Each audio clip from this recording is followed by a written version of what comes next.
Boluarte a Otárola tuvo que agarrarse de las faldas de una mujer. La presidenta Dina Boluarte no ahorró adjetivos para quien fuera el expresidente del Consejo de Ministros, Alberto Otárola. Le dijo ayer muchas cosas, aunque no lo mencionó. Es decir, lo aludió sin mencionarlo. Hay que recordar que Otárola fue muy cercano a Dina Boluarte, fue el primer ministro de la primera etapa de su gobierno. Pero ayer la presidenta le dedicó varias palabras. Por ejemplo, aludió a Otárola como la persona que por desviar un tema que lo involucraba directamente, utilizó el tema de su operación a la nariz para desviar mediáticamente un asunto que le afectaba directamente a él.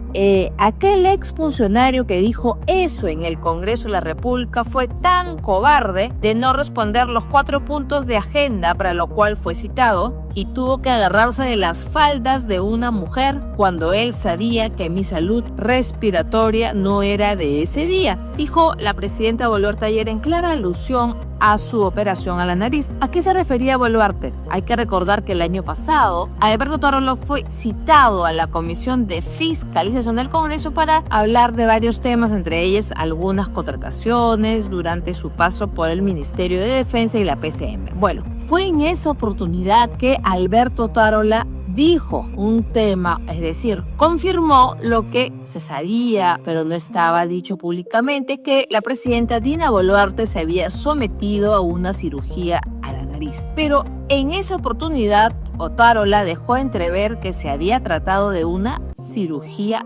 plástica y esto parece que ha indignado a la mandataria, que ayer desde el Callao dijo: vengo sufriendo años de mi rinitis crónica desde el 2011 en adelante y ahí está en la historia clínica que le he dejado a la fiscal de la Nación. Y aún lo que no sabe, y se lo he dicho al fiscal, es que mi responsabilidad de no dejar un instante mi trabajo como presidenta, tuve que internarme en las horas nocturnas del 28 de junio utilizando las horas de mi sueño, como cualquier mortal tiene. Es decir, da cuenta pues de la operación que revela Otárola el año pasado ante la Comisión de Fiscalización del Congreso. Y Dina Boluarte además insiste porque dice aquella vez en el Congreso, ¿no? Él se refiere a aquel funcionario que dijo eso en el Congreso. Lo responsabiliza directamente a él. Entonces, en esta ocasión, Boluarte aprovecha para dar detalles de la cirugía. Por primera vez, porque antes lo hizo en un mensaje a la Nación donde simplemente la menciona.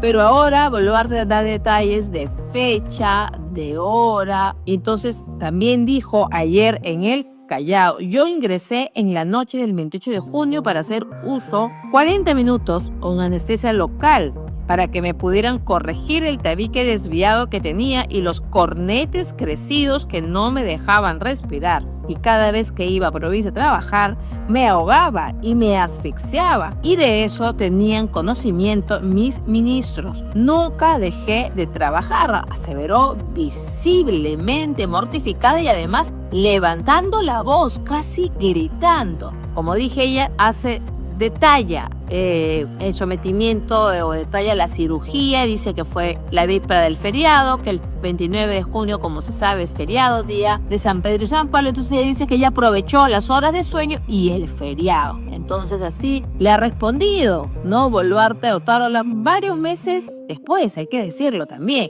Pero, por supuesto que Alberto Otárola no se quedó callado y respondió a través de su cuenta en X y dijo que el ABC de la política es mantenerla por dura y la calma, máxime si se ejerce la primera magistratura de la nación. Respetuosamente sugiero que la señora presidenta cambie el verbo odiar por el de gobernar, es decir, una crítica directa. ¿Qué le está diciendo Otárola a Boluarte? Que no gobierna. Porque que cambie el verbo odiar por el de gobernar no es tan difícil de adivinar a qué se refiere Otárola, pero uno A esas alturas se pregunta, ¿qué pasó? ¿Qué pasó entre Alberto Otárola y Dina Boluarte? Si todos recordamos que fue él, entre diciembre del 2022 y enero del 23, quien la acompañó a enfrentar la crisis política de la violencia, de las protestas, cuando Dina Boluarte asume la presidencia. Entonces uno se pregunta, ¿qué pasó? Además, no hay que olvidar que Otárola fue el abogado de Boluarte ante el Congreso cuando tuvo que afrontar la denuncia constitucional por haber ejercido la presidencia del Club Apurímac mientras era ministra y vicepresidente de la República. Y se salvó de una acusación constitucional y por eso pudo asumir la presidencia de la República. Entonces uno se pregunta qué pasó, en qué momento se quiebra esta confianza que ahora se sacan los trapitos al sol. Uno se pregunta qué pasó con esa cercanía. ¿O será que en política ya no hay lealtades? Se han perdido las lealtades en la política en el Perú. ¿Qué pasa? ¿No? ¿En qué momento el escudero, el primer ministro, el hombre que para muchos gobernaba el país, pasó a convertirse en un enemigo público? ¿Por el tema de la cirugía solamente? ¿Qué pasará? Pero esta historia parece que recién comienza y seguro que habrán más intercambios de, digamos, directas e indirectas entre ambos personajes políticos. ¿Usted qué cree? Cuéntenos. Dejen sus comentarios y suscríbase al canal de El Comercio conmigo de lunes a viernes en Mirada de Fondo.